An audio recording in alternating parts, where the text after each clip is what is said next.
Sachez qu'à chaque fois que je me filme, ça commence comme ça.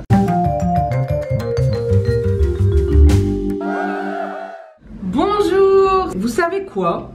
Ça m'a manqué de vlogger. J'ai pas assez vlogué. L'année dernière, je vloguais toutes les semaines dans ma série de vlogs Joie de vivre. Donc je vous propose d'ouvrir cette vidéo par une petite séquence de vlog. On ira voir Lucie, qui est ma voisine, et on lui demandera si elle est d'accord pour tourner avec moi une vidéo sur les choses les plus drôles qui nous sont arrivées au Brésil. Voilà, comme ça, vous suivez vraiment chaque étape du tournage de cette vidéo. Lucie, c'est une copine que j'ai depuis plus de 10 ans. C'est avec elle que j'étais venue l'année dernière au Brésil. Et il nous est arrivé beaucoup d'aventures. Allons-y, gaiement.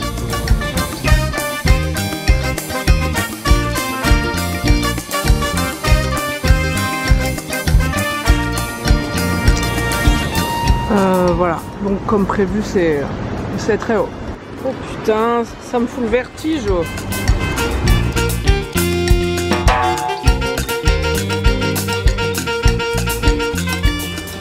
Je le savais. Je suis montée trop haut. Pas grave, je redescends. Lucie elle est en train de s'énerver contre moi par texto parce que je trouve pas. Mais putain, je t'avais dit 2 volets de marche.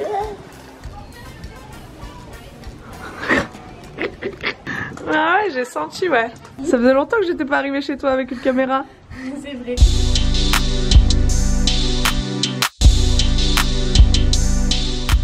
Alors, première pièce, voici ma cuisine et salle de bain. C'est très compact. Oh putain, j'ai eu peur. Ça c'est ton lit? Non. On commence à arriver dans les pièces que j'aime beaucoup. Ça donne que ni tête. Écoute, j'ai un bureau. Voilà, une pièce, bureau de dressing que j'ai pas encore fini de remplir, mais... Donc chaque étage est une pièce en fait. Oui, absolument. Ma chambre. Ah, c'est trop mimi. Ouais, franchement, j'aime trop. Je dors trop bien dedans. Et c'est pas fini.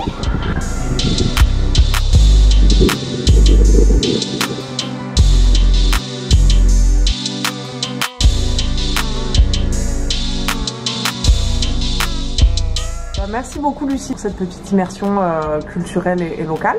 En fait, je venais te voir ce matin avec une idée aussi. C'est est-ce que tu veux bien tourner une vidéo avec moi sur les choses les plus drôles qui nous sont arrivées au Brésil? Ah oui. C'est vrai? Oui, absolument. Ah, trop bien. C'est parti. Voici cette vidéo. Lucie, merci d'avoir accepté cette invitation au pied levé. Avec plaisir, j'étais pas très occupée en ce moment. Tu veux nous... Oula, ça va grincer ça. Hein. Ouais, faut pas bouger. Oh là là, ça y est, à poil dès le début de la vids. Alors tu me disais avant qu'on commence à tourner cette vidéo qu'au final on n'avait pas des histoires si drôles que ça à raconter. D'après moi, parce que on n'est pas non plus dans un pays dont la culture est si différente de la nôtre que ça mène à des quiproquos. J'avais plus d'histoires de folie en Asie. Tu veux raconter une histoire de folie en Asie? Là tout de suite? Une petite courte comme ça, hop, voilà. Pour compenser le reste de cette vidéo qui a priori va pas être très gaulerie en fait. Je vous propose d'ailleurs qu'on change le titre de cette vidéo. Que ce ne soit pas les histoires les plus drôles qui nous sont arrivées au Brésil, mais des histoires assez rigolotes qui nous sont arrivées. Si vous n'avez pas mieux à faire, restez. Vous attendez pas non plus à rire quoi. Une petite histoire what the fuck en Asie, une petite histoire courte comme ça, une petite anecdote. Quand j'étais en Birmanie, je voulais me rendre à un certain endroit. J'avais pas vraiment de notion des distances, j'avais pas internet, j'avais pas de réseau et je ne parlais pas le birman et eux ne parlaient pas autre chose que le birman. Je me suis engagée dans un taxi sauvage pour me rendre à ce lieu, cette ville où je souhaitais me rendre. Il a accepté pour une somme qui pour moi était pas très élevée, donc je m'attendais à ce qu'on y arrive en quelques heures et en fait en cours de route j'ai compris que ça allait mettre 2 jours.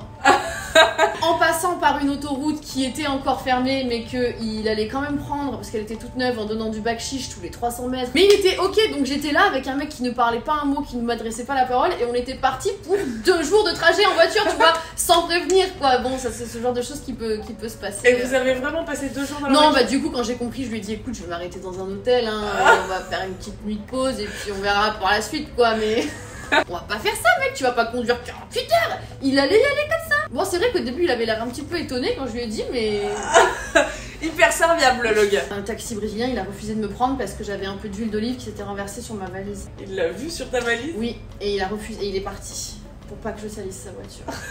On peut reconnaître aux Brésiliens qu'ils sont beaucoup plus hygiéniques que nous. Ouais. Mais 100 fois. Vous savez qu'on a la réputation d'être des grosses sales. Les Français, on a la réputation de ne pas prendre de douche et de puer. Et quiconque a déjà pris le métro parisien le matin sait que cette réputation est méritée. Prenez des douches. Tu te rappelles le Brésilien qui nous a dit ça? Il y a un Brésilien un jour qui nous a dit ça à une soirée genre bon vous n'êtes pas obligé de prendre plusieurs douches par jour comme nous les Brésiliens parce qu'ils en prennent plusieurs par jour. Mais au moins une quoi. On nous dit ça, donc faites-le s'il vous plaît. Ouais, putain, nous on fait l'effort quoi, on savonne. À l'époque de Mademoiselle, on avait sorti un thread Twitter. En vrai, je sais plus si c'était américain, européen, français. Ça demandait aux gens, est-ce que vous aussi, quand vous vous douchez, vous lavez pas vos jambes, vous estimez que ça ruisselle et que ça les lave? Et il y avait plein de gens qui disaient oui, ne me lave pas les jambes. Mais tu vas voir que dans les commentaires de cette vidéo, il va y avoir des gens révoltés qui disent pas la peine de se laver les jambes, ça ruisselle. Non. Moi je me savonne les jambes. Bah moi aussi. Surtout que peut-être que je perds un temps fou. On s'assoit en short. Mais non mais on n'a pas besoin de se justifier en fait. Frottez-vous les jambes.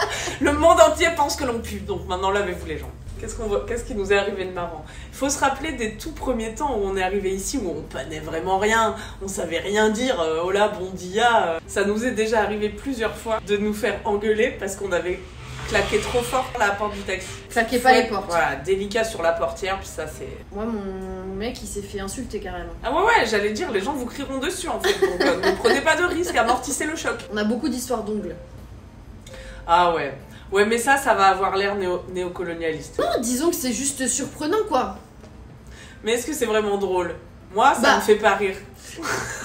Alors moi, le jour où, pour m'enlever mon vernis des pieds, elle m'a mis des petits sacs plastiques autour des pieds, fermés avec un élastique, petite piscine de dissolvant. Oui, ça m'a fait rigoler. La technique qui nous a étonné le plus, en tout cas, voilà, parce que les fun facts, c'est aussi ça. C'est pas forcément se taper le cul par terre. C'est aussi ce qu'on appelle au Brésil les curiosidades, des choses qui sont différentes de ce que tu connais à la maison. Alors, par exemple, pour mettre du vernis à ongles, si vous faites les ongles au Brésil, parce que j'ai testé maintenant dans plusieurs villes et c'est la méthode officielle, il s'agit de peindre l'ensemble du bout du doigt, de barbouiller, comme ça. De se saisir d'un petit outil que vous n'avez vu nulle part ailleurs, qui est l'outil de la manucure au Brésil, qui est en fait un pic à brochette. Hein, un gros cure-dent. Un gros cure-dent. Sur lequel la professionnelle de l'esthétique aura auparavant disposé soit un peu de coton, quoi, ou voilà, elle aura créé un gros coton-tige pointu. Quand même. Pointu, c'est important. Oui. Parce qu'il s'agit ensuite de racler évidemment tout ce qui a été posé en trop. Donc avec le cure-dent, elle t'enlève, elle te fait le tour de l'ongle et elle rentre et ça fait mal. Le résultat est parfait. Bah ça, oui, parce que forcément ça va bien sur les côtés de l'ongle. Alors voilà. En France ou en Asie où il s'agit de ne pas dépasser. Mais les gens savent peindre les ongles, ils le font sans dépasser. C'est deux visions de la vie quoi. Ils te peignent l'ongle. Ils te laissent pas sortir avec le côté pas peint, par peur de dépasser. L'ongle est peint. Qu'en pensez-vous? L'ongle est peint. Moi je dirais qu'il manque quelques millimètres sur les côtés. D'accord. Mais alors attends, je voulais dire, je pense que la technique brésilienne, en fait, elle a aussi cet avantage qui est que ça permet à tout un chacun de devenir manucuriste du jour au lendemain. Ah, sans acquérir la compétence, oui. Voilà. C'est une compétence très difficile de mettre du vernis sans dépasser rapidement et tout, tu vois. Oui, bah je veux bien le croire, mais enfin, oui, c'est un métier, quoi, oui. Non, mais après, chacun sa manière de l'exercer, voilà. On n'est pas là pour dire que nous, on fait mieux. Non. Parce que sinon, on va se faire lyncher. Voilà. Je pense que dans nos histoires drôles, on peut raconter, je sais pas si toi ça t'est arrivé, mais moi ça m'est arrivé l'année dernière, de faire des dates entiers sans parler la langue. Une belle perf quand même. C'était pénible. Genre juste même pour dire, est-ce que j'éteins la lumière? Je savais pas dire, ah ouais, tu sais ce genre de truc, genre tu veux que j'éteigne la lumière? Et juste ça, non. Ah. C'est très handicapant. Ah. Vraiment, parler ça sert quoi. C'est là que tu t'en rends compte. Oh là là, mais il faut qu'on raconte l'histoire du coup de... Bah oui, j'y venais. Moi je vais te raconter ma version, mon côté de l'histoire. Donc au tout début, quand on arrive au Brésil avec Lucie, on fait une soirée et moi, je pécho un gars. À cette époque où on parlait pas portugais, cette personne ne parlait pas anglais. Bref, on peut pas se parler du coup. Du coup, faut utiliser Google Translate pour chaque phrase. Bah comme t'as dit, c'est trop chiant, mais on le fait. Parce que donc toute la soirée, je la passe à utiliser ce Google Translate. On va au Love Hotel et tout. Enfin bref, et après on est restés ensemble encore toute la journée du lendemain. Donc j'ai vraiment dû beaucoup utiliser Google Translate 4 ou 5 mois plus tard. J'emprunte ton ordinateur avec ton consentement en voulant faire une recherche Google. Et tout l'historique Google de son Google Translate de ce soir-là. Toutes les phrases que Camille avait voulu utiliser avec cet homme sont apparues sous mes yeux dans l'ordre chronologique. C'était hilarant. De limite, ça allait de bonsoir, comment tu t'appelles Demande-leur la chambre avec le jacuzzi. Oui, vraiment. Toute ton intimité de cette soirée. Le script de cette soirée. Ah, quoi, ouais. Ça faisait presque le dialogue parce qu'il y avait aussi des choses qu'il me disait et que je traduisais. Qu'est-ce que c'était laborieux. Ça a bien changé depuis, je peux vous dire que je manie la langue. Quand on parle pas une langue, on a l'air plus bête qu'on ne l'est. Oui. Et ça, c'est insupportable. Ouais. Pour des femmes comme nous qui nous gargarisons de notre intelligence. L'année dernière, parfois, j'ai accepté d'avoir l'air bête, quoi. Oui, il faut l'accepter. Hein. Par flemme. Quand t'es fatigué un soir, par exemple, et où tu as la flemme de chercher tes mots et tout, moi aussi, ça m'est déjà arrivé de me dire, bah tant pis, ils penseront que je suis pas intéressante. Mais je refuse de parler, je n'en ai plus la force, en fait. Je sais que je suis. Et dans ma langue, laissez-moi vous dire que ça dépote. Ah, qu'est-ce qui nous est arrivé? Ah, tu veux raconter ton sèche-cheveux rapidement? Dans une maison qu'on louait aussi toutes les deux, on nous avait fourni un sèche-cheveux brésilien. Que j'ai donc utilisé pour me sécher les cheveux. Sécher tes cheveux français. Pour sécher mes cheveux brésiliens, car j'avais des extensions brésiliennes. Ah ah, tu t'attendais pas à ça, wow. Tu m'as piégé. Oh, j'ai des idées préconçues, moi. Donc t'avais des cheveux brésiliens. Et donc je me sèche les cheveux franco-brésiliens, parce que c'était un mélange du coup. Au moment de retirer ma main du sèche-cheveux... je sens une petite sapègue. Je sens une petite adhérence. La peinture rouge du sèche-cheveux avait fondu. Et m'avait taché totalement la main. Et j'ai mis très longtemps à retirer cette peinture qui m'avait... les images s'affichent sur notre écran. Ben, on raconte l'histoire des chèvres. Ah putain, oui. Putain. Ouais. Ah, il faut, hein. Une histoire qu'on aimerait tous oublier. L'année dernière, on allait faire un trek dans le désert au nord du Brésil. On logeait dans des oasis dans le désert. Et il y a donc une personne, un habitant de ce désert, qui, à table, le dernier jour de notre... petite promenade, nous a livré une anecdote tout à fait personnelle sur son éducation sexuelle. Parce que du coup je lui raconte ce que je fais dans la vie et il dit « Ah bah toi qui fais de l'éducation sexuelle, j'ai une info qui va te plaire. Nous dans le désert, eh bien vers l'âge de 14 ans, on fait aussi notre éducation sexuelle. Avec des chèvres. » Voilà, bah enchaîne là-dessus. C'est pas très marrant en fait.